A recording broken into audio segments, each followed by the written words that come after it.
The power of habit के अध्याय 4 में आपका स्वागत है, जहां हम आदतों के बनने और बदलने की विज्ञान के बारे में और गहराई से जानेंगे। इस अध्याय में आप आदत बदलने का सुनहरा नियम, golden rule of habit change सीखेंगे और ये समझेंगे कि पुरानी आदतों को नई आदतों से कैसे बदला जा सकता है ताकि वे लंबे समय तक टिक सकें। हम वास्तविक उदाहरणों के माध्यम से देखेंगे कि कैसे व्यवसाय, खिलाड़ी और व्यक्ति इस शक्तिशाली नियम का उपयोग करके शानदार सफलता प्राप्त कर चुके हैं। यह अध्याय आपको यह सिखाएगा कि आप अपनी व्यक्तिगत वृद्धि, उत्पादकता या भलाई के लिए अपनी आदतों को कैसे फिर से आकार दे सकते हैं। शुरू करने से पहले, यदि आपने हमारे पहले भाग का ऑडियो सारांश नहीं देखा है तो उसे अवश्य देखें। वह भाग इस अध्याय के लिए नींव रखता है जिसे आप बिल्कुल मिस नहीं करना चाहेंगे, और बेहतर अनुभव के लिए अपने हेडफोन पहने ताकि आप इस सामग्री में पूरी तरह डूब सकें। अंत में क्विक बुक समरीज चैनल को लाइक, शेयर और सब्सक्राइब करना न भूलें ताकि आपको और भी रोचक और जानकारीपूर्ण सामग्री मिलती रहे। अगले अध्याय के लिए तैयार रहें। भाग 4, आदतें या पॉल ओनेल की यशोगाथा। कौन सी आदतें सर्वाधिक महत्व रखती हैं? 1 अक्टूबर 1987 की बात है। मैनहट्टन के एक आलीशान होटल के बॉलरूम में वॉल स्ट्रीट के प्रमुख निवेशकों और शेयर विश्लेषकों का एक समूह एकत्रित हुआ। वे वहां एल्यूमिनियम कंपनी ऑफ अमेरिका, जिसे एल्कोआ के नाम से भी जाना जाता है, के नए सीईओ से मिलने आए थे। इस कंपनी ने पिछले 100 सालों में हर्शेस किसेस चॉकलेट के रैपर और कोका कोला की धातु से बनी कैंस से लेकर उपग्रहों के निर्माण में इस्तेमाल होने वाले बोल्ट्स तक अनगिनत चीजों का निर्माण किया था। एल्कोआ के संस्थापक ने एक शताब्दी पहले एल्यूमिनियम को पिघलाने की प्रक्रिया का आविष्कार किया था और तभी से यह कंपनी विश्व की सबसे बड़ी कंपनियों में गिनी जाने लगी। इस सभा में बैठे श्रोताओं में से कई एल्कोआ में लाखों डॉलर निवेश कर भारी मुनाफा कमा रहे थे, लेकिन पिछले 1 वर्ष से निवेशकों की ओर से कई तरह की शिकायतें आ रही थीं। एल्कोआ के प्रबंधन में गलतियां होने लगी थी। कंपनी का विस्तार करने के लिए नए किस्म की वस्तुओं का उत्पादन किया जा रहा था, जो एक गलत कदम साबित हुआ। इसके कारण एल्कोआ ने अपने अनेकों ग्राहक खोए और मुनाफा भी कम होकर प्रतिस्पर्धी कंपनियों के पास जाने लगा। इसीलिए जब एल्कोआ के मैनेजिंग बोर्ड ने नए सीईओ के चुनाव की घोषणा की तो हर किसी ने राहत की सांस ली। पर इस राहत को बेचैनी में बदलने में ज्यादा समय नहीं लगा, क्योंकि नए सीईओ थे पॉल ओनेल। वे एक पूर्व सरकारी अधिकारी थे। वॉल स्ट्रीट के अधिकतर लोग उनसे अनजान थे। इसलिए एल्कोआ ने मैनहट्टन के बॉलरूम में जब यह सभा रखी तो हर प्रमुख निवेशक चाहता था कि उसे भी इस सभा में आमंत्रित किया जाए। धारीदार स्लेटी रंग के सूट के साथ लाल टाई पहने 51 वर्षीय ओनेल दोपहर करीब 12 बजे मंच पर आए। उनके बाल सफेद एवं मुद्रा स्थिर थी। उन्होंने उत्साह से आगे आकर सबकी ओर देखा और मुस्कुराए। ओनेल एक आदर्श सीईओ की तरह ही गौरवशाला और आत्मविश्वास से भरे नजर आ रहे थे। फिर उन्होंने बोलना शुरू किया। सख्त, मैं यहां आपसे कर्मचारियों की सुरक्षा के विषय पर बात करना चाहता हूं, उन्होंने कहा। हर साल एल्कोआ के अनेक कर्मचारी काम के दौरान होने वाली दुर्घटनाओं में चोटिल हो जाते हैं, जिसके कारण वे अगले 1-2 दिन काम नहीं कर पाते। हमारे कर्मचारी 1500 डिग्री तापमान की धातुओं और ऐसी मशीनों के साथ काम करते हैं जिसमें जरा सी गलती से इंसान का हाथ कट सकता है। इसके बावजूद हमारा कर्मचारी सुरक्षा रिकॉर्ड अमेरिका की सामान्य श्रमिक संख्या से कहीं बेहतर है। लेकिन इतना काफी नहीं है। मैं एल्कोआ को अमेरिका की सबसे सुरक्षित कंपनी बनाना चाहता हूं। मेरा लक्ष्य है कि कर्मचारियों के साथ होने वाली आकस्मिक दुर्घटनाओं की संख्या घटकर 0 हो जाए। सभा में बैठा हर इंसान पॉल ओनेल की बातें सुनकर हैरान था। आमतौर पर इस प्रकार की सभाओं में सब कुछ पहले से तय होता था। अब तक हर नया सीईओ अपने परिचय से सभा की शुरुआत किया करता था और आमतौर पर मंच पर खड़े होकर कुछ इस तरह के मजाक करता था कि कैसे उसने हार्वर्ड बिजनेस स्कूल में अपना सारा समय बिस्तर में पड़े रहकर गुजारा था। वह मुनाफा बढ़ाने और मूल्य घटाने का वचन देता था और इसके बाद टैक्स और व्यापार नियमन के विषयों को इस तरह कुरेदा जाता था मानो वह स्वयं न्यायालय में तलाक दिलाने वाला वकील रह चुका हो और उसे हर विषय से जुड़ी बातों को कुरेदने का अनुभव हो। आखिरकार उसका भाषण तालमेल, सिनर्जी, नव योजना, राइट साइजिंग और सहस्पर्धा कोऑपिटिशन जैसे दमदार पर रटे रटाए शब्दों के साथ समाप्त हो जाता था। इस तरह हर कोई उस सभा से इस आश्वासन के साथ वापस काम पर लौटता कि पूंजीवाद कैपिटलिज्म अब भी सुरक्षित है। पर ओनेल ने न तो मुनाफे की बात की न टैक्स की। उन्होंने इस विषय पर भी कुछ नहीं कहा कि बाजार को ध्यान में रखते हुए कैसी कार्य प्रणाली बनाई जाए जिससे कंपनी को सफलता हासिल हो। इसके विपरीत ओनेल ने कर्मचारियों की सुरक्षा से जुड़ी बातें की। उनकी ये बातें सुनकर सभा के श्रोताओं को लगने लगा कि कहीं ऐसा न हो कि ओनेल नियमों को लेकर बेहद सख्त निकलें, या फिर इससे भी बुरा, कहीं वे लोकतांत्रिक ढंग से काम करने में विश्वास न रखते हों। उनका यह डर संभावना में तब्दील हो रहा था। आगे बढ़ने से पहले मैं आप सभी को इस कमरे के सुरक्षा निकास दरवाजों की स्थिति दिखाना चाहता हूं। ऐसा कहते हुए ओनेल ने बॉलरूम के पीछे की ओर इशारा किया। वहां पीछे की ओर कुछ दरवाजे हैं। आग लगने जैसी किसी आपातकालीन स्थिति में आप शांतिपूर्वक उन दरवाजों से बाहर निकल सकते हैं और सीढ़ियों द्वारा लॉबी में पहुंचकर सुरक्षित रूप से इस इमारत से बाहर निकल सकते हैं। यह सब सुनकर उस विशाल कमरे में सन्नाटा छा गया। अगर कोई आवाज बची थी तो केवल खिड़कियों से आ रही ट्रैफिक की आवाज। सुरक्षा, आपातकालीन निकास के दरवाजे, क्या मजाक है? श्रोताओं के बीच बैठे एक निवेशक के मन में यही सवाल उठे। वह जानता था कि 60 के दशक में ओनेल वॉशिंगटन डीसी में रहते थे। कहीं यह व्यक्ति नशा तो नहीं करता? उसे शंका होने लगी। अंततः किसी ने हाथ उठाकर एरोस्पेस डिवीजन, अंतरिक्ष प्रौद्योगिकी विभाग की इन्वेंट्रीज, वस्तु सूची के बारे में पूछा। एक अन्य व्यक्ति ने कंपनी के पूंजी अनुपात, कैपिटल रेशियो के बारे में बात की। मुझे लगता है कि आप मेरी बात समझ नहीं पाए, ओनेल ने कहा। यदि आप एल्कोआ के कामकाज का तरीका जानना चाहते हैं तो आपको हमारे कार्यस्थल से संबंधित सुरक्षा आंकड़ों पर नजर डालनी चाहिए। अन्य चीफ एग्जीक्यूटिव ऑफिसर्स की तरह बेतुकी बातें करने या प्रोत्साहन देने भर से आकस्मिक दुर्घटनाओं की संख्या कम नहीं हो सकती। जब हर कोई यह निश्चय कर लेगा कि उसे स्वयं को बेहतरीन बनाने की आदत डालनी है तो ऐसी दुर्घटनाओं की संख्या स्वतः ही कम होने लगेगी। हमारे सुरक्षा आंकड़े हमारे विकास के सूचक हैं। इन आंकड़ों से हम यह जान सकते हैं कि हमारे संगठन की आदतों में परिवर्तन हुआ है या नहीं। आगे से हमें इसी कसौटी पर परखा जाना चाहिए। व्याख्यान समाप्त हुआ। कमरे से बाहर निकलने के लिए निवेशकों में अफरा तफरी मच गई। एक निवेशक भागता हुआ लॉबी में पहुंचा और वहां रखे फोन से उसने अपने 10 बड़े ग्राहकों को फोन किया। उस निवेशक ने अपना अनुभव बताते हुए कहा, मैंने अपने सारे ग्राहकों को फोन लगाकर एक ही बात कही कि बाकी निवेशक अपने ग्राहकों को कंपनी के शेयर बेचने की सलाह दें, उससे पहले ही आप अपने सारे शेयर बेच दीजिए। बोर्ड ने कंपनी की बागडोर एक सन की हिप्पी के हाथों सौंप दी है, जो कंपनी का सत्यानाश करने वाला है। उसने आगे कहा, मुझे बाद में समझ में आया कि मैंने अपने पूरे कार्यकाल में अपने ग्राहकों को इससे बुरी सलाह कभी नहीं दी। ओनेल के इस व्याख्यान को 1 वर्ष भी नहीं हुआ था और एल्कोआ ने मुनाफे के मामले में नए कीर्तिमान स्थापित कर दिए। ओनेल 2000 में सेवानिवृत्त हुए। तब तक कंपनी की वार्षिक आय पहले के मुकाबले 5 गुना बढ़ गई थी। कंपनी के बाजार पूंजीकरण में भी 27 अरब डॉलर की बढ़ोतरी हुई थी। ओनेल के सीईओ बनने के बाद जिन लोगों ने एल्कोआ में लाखों डॉलर निवेश किए थे, उन्हें ओनेल के कार्यकाल में बहुत लाभ हुआ। यहां तक कि ओनेल के सेवानिवृत्त होने तक इन निवेशकों के शेयर का मूल्य भी 5 गुना बढ़ गया था। ओनेल के कार्यकाल में कंपनी का खूब विकास हुआ। एल्कोआ की गणना अब दुनिया की सबसे सुरक्षित कंपनियों में होने लगी। ओनेल के आगमन से पूर्व एल्कोआ के हर कारखाने में हर सप्ताह कम से कम एक दुर्घटना जरूर होती थी।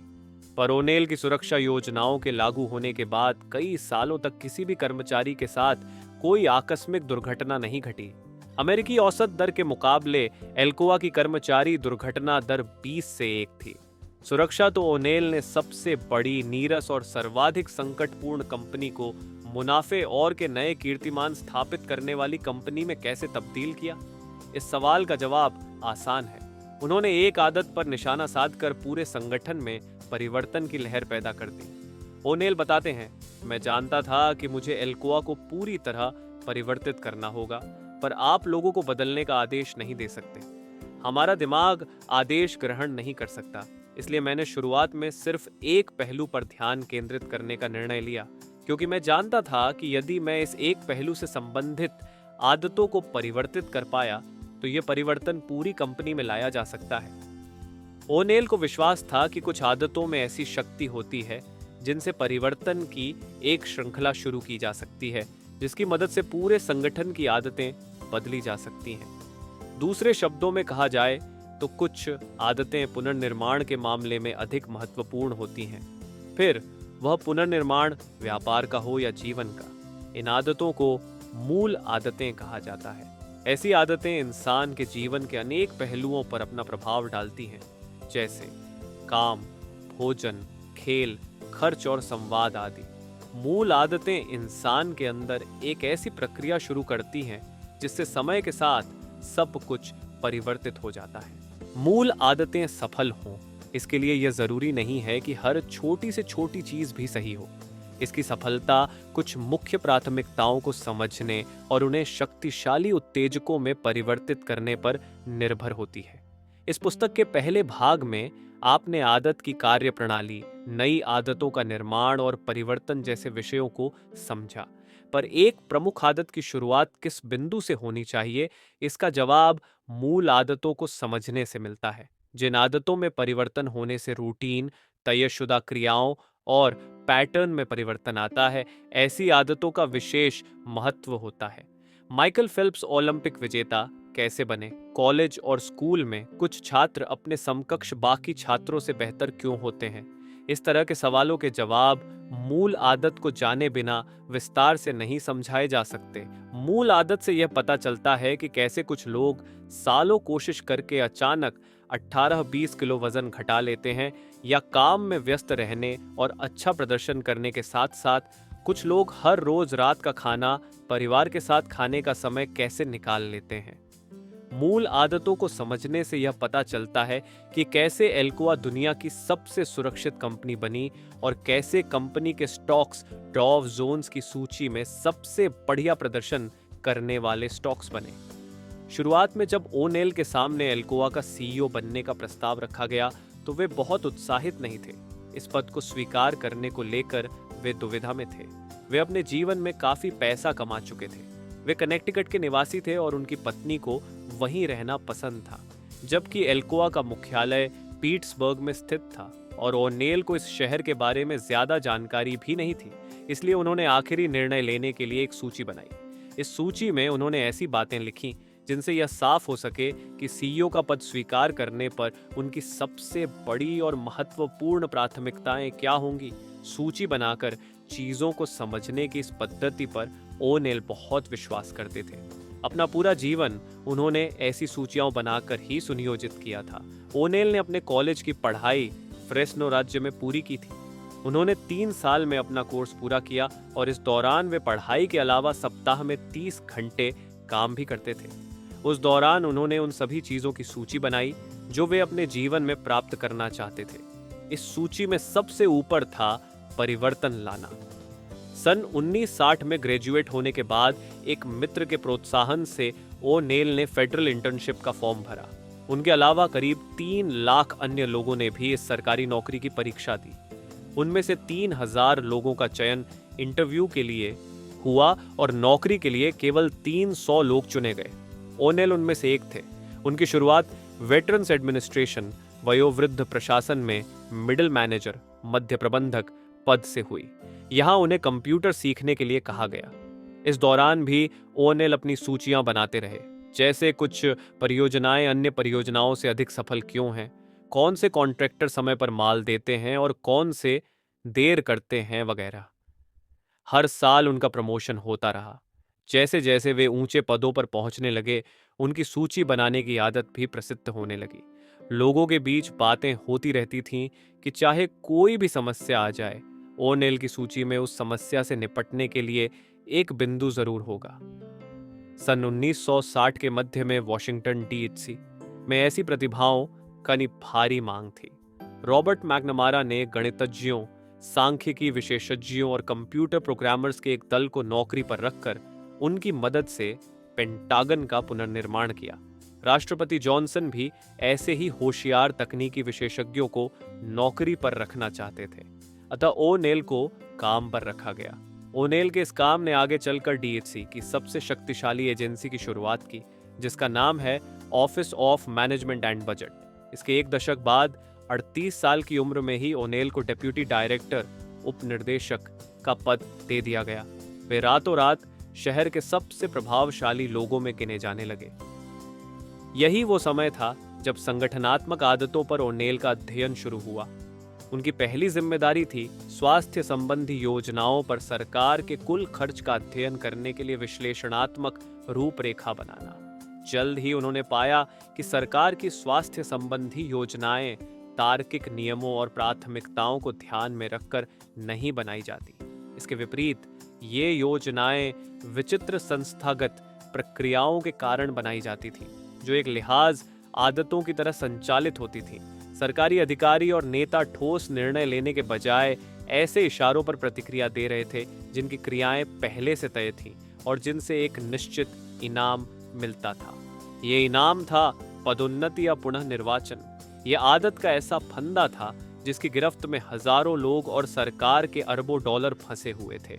उदाहरण के लिए दूसरा विश्व युद्ध, जिसकी समाप्ति के बाद कांग्रेस ने एक योजना के अंतर्गत सामुदायिक अस्पताल बनाने का निर्णय लिया। ये योजना 25 वर्ष गुजरने के भी जारी थी। इसलिए जब भी स्वास्थ्य योजना के लिए धनराशि मंजूर होती, सरकारी अधिकारी नए अस्पतालों की इमारतें बनाने लग जाते, जबकि जिन कस्बों में ये नए अस्पताल बनाए जाते थे वहां के लोगों को नए अस्पतालों की जरूरत ही नहीं थी। लेकिन फिर भी इस पर किसी का ध्यान नहीं था। वे तो बस एक नई इमारत बनाना चाहते थे जिसके बारे में बात करके नेता अपना वोट बैंक बढ़ा सके। ओनेल बताते हैं कि जब अस्पताल के लिए इमारत का निर्माण होता था तो छोटी छोटी चीजें तय करने में भी सरकारी कामगार महीनों का कीमती समय गंवा देते थे। वे इस तरह की मामूली चीजें तय करने में समय बर्बाद करते थे, जैसे पर्दों का रंग नीला होना चाहिए या पीला, मरीजों के कमरे में एक टी.वी होना चाहिए या 2, नर्सों के बैठने के लिए बनाए जा रहे कमरे का डिजाइन कैसा होना चाहिए वगैरह। आमतौर पर इस बात का पता ही नहीं लगाया जाता था कि कस्बे में वाकई नए अस्पताल की जरूरत है या नहीं। सरकारी अधिकारियों को आदत हो गई थी कि स्वास्थ्य के मामले में किसी भी प्रकार की समस्या सामने आने पर उसके समाधान के रूप में एक नए अस्पताल की इमारत खड़ी कर दी जाए ताकि चुनाव के समय नेता आसानी से वोट मांग सकें। ये सब बिल्कुल अर्थहीन था, पर हर कोई बार बार यही सब किए जा रहा था।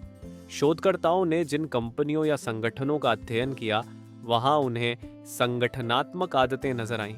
संगठनात्मक आदतों के अध्ययन में पूरा जीवन लगाने वाले जेफरी हॉक्सन लिखते हैं, आदतें तो लोगों में होती हैं, पर संगठनों और संस्थाओं में रूटीन तयशुदा क्रियाएं होते हैं। वास्तव में रूटीन तयशुदा क्रियाएं आदतों का संगठनात्मक रूप होते हैं। ओनेल के अनुसार ऐसी आदतें हानिकारक होती हैं। वे कहते हैं, हमारे निर्णय ऐसी प्रक्रियाओं पर निर्भर थे जिनके पीछे कोई तार्किक विचार नहीं होता था। लेकिन कुछ एजेंसियां ऐसी भी थीं जहां परिवर्तन की लहर आने लगी थी और उन्हें संगठनात्मक आदतों से लाभ हो रहा था। जैसे नासा, अमेरिका की अंतरिक्ष एजेंसी के कुछ विभाग परिवर्तन लाने के लिए जानबूझकर ऐसे संगठनात्मक रूटीन तयशुदा क्रियाएं स्थापित कर रहे थे जिनसे उनके इंजीनियर जोखिम उठाने के लिए प्रोत्साहित हों। नासा में कोई किसी चीज में असफल भी हो जाए तब भी तालियां बजाकर उसका मनोबल बढ़ाने का चलन था। जैसे अगर अंतरिक्ष में छोड़ा गया इंसान रहित रॉकेट कुछ ऊंचाई पर जाकर धमाके के साथ ध्वस्त हो जाए, तब भी उस रॉकेट के निर्माण में शामिल कर्मचारियों के लिए यह कहकर तालियां बजाई जाती कि भले ही वे असफल हो गए हों, पर उन्होंने अपनी ओर से पूरी कोशिश की थी। धीरे धीरे यह एक संगठनात्मक आदत बन गई थी। इसी तरह 1970 में अस्तित्व में आई EPA यानी एनवायरमेंटल प्रोटेक्शन एजेंसी, पर्यावरण सुरक्षा एजेंसी का उदाहरण लें। इस एजेंसी के पहले प्रबंधक विलियम रकेल शॉ ने ऐसी संगठनात्मक आदतें विकसित की जिससे उनके अधिकारी नियम लागू करने का काम आक्रामक ढंग से कर सकें। वकीलों को मुकदमा दायर करने या किसी नियम को लागू करने हेतु अनुमति के लिए एक लंबी प्रक्रिया से गुजरना पड़ता था। उनका लक्ष्य था नियमों को लागू करने की अनुमति फौरन प्राप्त करना। बात साफ थी, ईपीए में आक्रामक रूप से काम करने पर इनाम मिलता था। सन 1975 तक ईपीए हर साल 1500 से भी अधिक पर्यावरणीय नियम लागू करने वाली एजेंसी बन गई थी। ओनेल के अनुसार, जब भी मैं किसी सरकारी विभाग की ओर देखता, मुझे ऐसी आदतें नजर आती जिनके चलते या तो उस विभाग को सफलता हासिल हो रही थी या नाकामी। सबसे बेहतरीन एजेंसियों ने संगठनात्मक आदतों का महत्व जान लिया था। जिन एजेंसियों का काम वाहियात था, उन्हें चलाने वाले दरअसल वे लोग थे जिन्होंने कभी संगठनात्मक आदतों पर ध्यान ही नहीं दिया। और फिर वे इस बात पर हैरान भी होते थे कि आखिर कोई उनके आदेशों का पालन क्यों नहीं करता। वॉशिंगटन डीसी में 16 साल गुजारने के बाद सन 1977 में ओनेल ने नौकरी छोड़ने का निर्णय लिया। वे सप्ताह के 7 दिन रोजाना 15 घंटे काम करते थे। इसके कारण वे अपनी पत्नी और 4 बच्चों को समय नहीं दे पा रहे थे। इस्तीफा देने के बाद ओनेल को इंटरनेशनल पेपर्स में एक नई नौकरी मिल गई। यह लुगदी और कागज बनाने वाली दुनिया की सबसे बड़ी कंपनी थी। आगे चलकर ओनेल इस कंपनी के अध्यक्ष बने। तब तक ओनेल के कुछ पुराने मित्र जो उनके साथ सरकारी अधिकारी रह चुके थे, एल्कोआ कंपनी के बोर्ड के सदस्य बन चुके थे। इसलिए जब एल्कोआ के लिए नया सीईओ चुनने का मौका आया तो उन्होंने सबसे पहले ओनेल का नाम लिया। इस प्रकार ओनेल ने वह मशहूर सूची बनाई जिसमें सीईओ का पद स्वीकार करने पर उनकी मुख्य प्राथमिकताओं का उल्लेख था। उस समय एल्कोआ की स्थिति ठीक नहीं थी। समीक्षकों का कहना था कि एल्कोआ के कर्मचारियों में फुर्ती और चतुरता की कमी है और उनके द्वारा बनाए उत्पादों की गुणवत्ता बहुत ही खराब है। इसके बावजूद ओनेल की सूची में उत्पादों की गुणवत्ता अथवा कर्मचारियों की कार्यक्षमता को शीर्ष स्थान नहीं मिला था। एल्कोआ एक बहुत बड़ी और पुरानी कंपनी थी। ऐसी कंपनियों या संगठनों में परिवर्तन लाना आसान नहीं होता। केवल कुछ सुझाव देने से कर्मचारियों की कार्यक्षमता नहीं बढ़ाई जा सकती। ओनेल से पहले एल्कोआ के जो सीईओ थे, उन्होंने जब नए सुधारों को लागू करने के आदेश दिए तो कंपनी के 15,000 कर्मचारी हड़ताल पर चले गए थे। यह हड़ताल इतने घातक मोड़ पर पहुंच गई कि कर्मचारी पार्किंग लॉट में मैनेजर के पुतले बनाकर जलाने लगे थे। उस समय एल्काओ में काम करने वाले एक व्यक्ति ने बताया, एल्कोआ के कर्मचारी खुश नहीं थे। यह संगठन मैनसन परिवार, एक कुख्यात अमेरिकी संप्रदाय जैसा हो गया था। बस फर्क ये था कि यहाँ धातुएं पिघलाने का काम होता था। ओनेल समझ गए कि उनकी सबसे पहली प्राथमिकता ऐसी होनी चाहिए जो यूनियन और अधिकारियों तक सभी को मंजूर हो। यह बहुत महत्वपूर्ण था। वे कुछ ऐसा चाहते थे जिससे सभी लोग एक साथ आ सकें, कुछ ऐसा जिससे लोगों के काम करने और संवाद करने के तरीकों में परिवर्तन लाया जा सके। वे बताते हैं कि मैं मूलभूत जरूरतों की ओर मुड़ गया। हर कोई चाहता है कि उसका काम ऐसा हो जहां कोई खतरा न हो और वह पूरी तरह सुरक्षित रहे। आदर्श स्थिति यह होती है कि कोई कर्मचारी काम पर आते समय जितनी अच्छी स्थिति में हो, काम से लौटते समय भी उतनी ही अच्छी स्थिति में होना चाहिए। लोगों के दिमाग में यह विचार नहीं होना चाहिए कि यहाँ उनकी जान खतरे में है। उन्हें ऐसा नहीं लगना चाहिए कि अपने परिवार का पेट भरने के लिए मुझे रोजाना अपनी जिंदगी दांव पर लगानी पड़ती है। इसीलिए मैंने अपना ध्यान कर्मचारी सुरक्षा पर केंद्रित करने का निर्णय लिया। मेरी सूची की पहली प्राथमिकता थी लोगों की सुरक्षा संबंधी आदतें परिवर्तित करना। ओनेल ने अपनी सूची के शीर्ष पर सुरक्षा लिखा और एक साहसपूर्ण उद्देश्य के साथ काम में जुट गए। यह उद्देश्य था अकस्मात दुर्घटनाओं की संख्या 0 तक पहुंचाना। न केवल कारखानों में बल्कि हर विभाग में 0 दुर्घटनाएं। उन्होंने स्वयं से वादा किया कि वे इस उद्देश्य को पूरा करके रहेंगे, भले ही इसके लिए उन्हें कोई भी कीमत चुकानी पड़े। आखिरकार ओनेल एल्कोआ के सीईओ का पद स्वीकारने को राज्य हो गए। सीईओ का पद स्वीकारने के कुछ महीनों बाद ओनेल टेनेसी राज्य में स्थित एक कारखाने में गए जहां धातुओं को पिघलाने का काम किया जाता था। ओनेल ने वहां के कर्मचारियों से कहा कि वे उनसे मिलकर बहुत खुश हैं। हालांकि सब कुछ ठीक नहीं चल रहा था। वॉल स्ट्रीट में एल्कोआ के सीईओ को लेकर अभी भी खलबली मची हुई थी। यूनियनें भी चिंताग्रस्त थीं। ऊपर से एल्कोआ के कुछ उपाध्यक्ष इस बात से नाराज थे कि सीईओ के पद के लिए उनके नाम पर विचार ही नहीं किया गया। वहीं ओनेल का सारा ध्यान केवल कर्मचारियों की सुरक्षा पर था। अमेरिका में एल्कोआ के कई कारखाने थे। ओनेल ने एक एक करके सभी कारखानों का दौरा किया। इसके बाद वे 31 देशों में फैली एल्कोआ के सभी शाखाओं का भी दौरा मैं आपसे करने वाले थे। ऐसे ही एक दौरे पर उन्होंने एक कारखाने के कर्मचारियों से कहा, किसी भी मसले पर समझौता करने को तैयार हूं, लेकिन एक मसला ऐसा है जिसमें कोई समझौता नहीं हो सकता, और वह है आपकी सुरक्षा। मैं चाहता हूं कि आपको कभी यह कहने की नौबत ना आए कि कंपनी की ओर से आपकी सुरक्षा में कोई कमी रह गई। अगर आप इस मसले पर मुझसे उलझेंगे तो मैं आपको बता दूं कि आप मुझसे जीत नहीं पाएंगे। ओनेल के इस प्रस्ताव की खासियत ये थी कि कोई भी कर्मचारी अपनी सुरक्षा के विरोध में कुछ नहीं कहना चाहता था। कई वर्षों से कर्मचारियों की यूनियनें सुरक्षा के कड़े नियमों के लिए संघर्ष कर रही थीं। मैनेजर भी इस विषय का विरोध नहीं चाहते थे, क्योंकि सुरक्षा कम होने से दुर्घटना का डर था। दुर्घटनाओं से कंपनी की कार्यक्षमता कम होती है और कर्मचारियों का आत्मविश्वास कमजोर पड़ जाता है। अधिकतर लोग ये समझ ही नहीं पाए कि ओनेल की शून्य दुर्घटना योजना दरअसल एल्कोआ के अब तक के इतिहास में कंपनी के पुनर्निर्माण की सबसे उग्र योजना थी। एल्कोआ के कर्मचारियों को सुरक्षित रखने के लिए यहां होने वाली दुर्घटनाओं के पीछे का मूल कारण ढूंढना जरूरी था। इस कारण को जानने के लिए उत्पादन प्रक्रिया का अध्ययन कर उसमें होने वाली गलतियां पहचानने की आवश्यकता थी, और इसके लिए ऐसे लोगों को बुलाने की जरूरत थी जो कारखानों की उत्पादन प्रक्रिया के विशेषज्ञ हों। इन विशेषज्ञों ने कर्मचारियों को क्वालिटी कंट्रोल, गुणवत्ता नियंत्रण की जानकारी दी। साथ ही उन्हें सबसे सही और कारगर तरीके भी सिखाए गए ताकि काम आसानी से पूरा हो, क्योंकि सही तरीका ही सुरक्षित तरीका है। दूसरे शब्दों में कहा जाए तो एल्कोआ को अपने कर्मचारियों की सुरक्षा सुनिश्चित करने के लिए संसार की सबसे बेहतरीन और सुगठित एल्यूमिनियम कंपनी बनना था। The power of habit. किताब को यहाँ तक सुनने के लिए आपका बहुत बहुत धन्यवाद। ये किताब आपको कैसी लगी हमें ज़रूर बताएं, और अगले भाग का इंतज़ार करना न भूलें जो जल्द ही आपके लिए आ रहा है। अगर आपको ये किताब अच्छी लगी हो तो वीडियो को लाइक करें, अपने विचार कमेंट में ज़रूर शेयर करें, और हमारे चैनल को सब्सक्राइब करना न भूलें।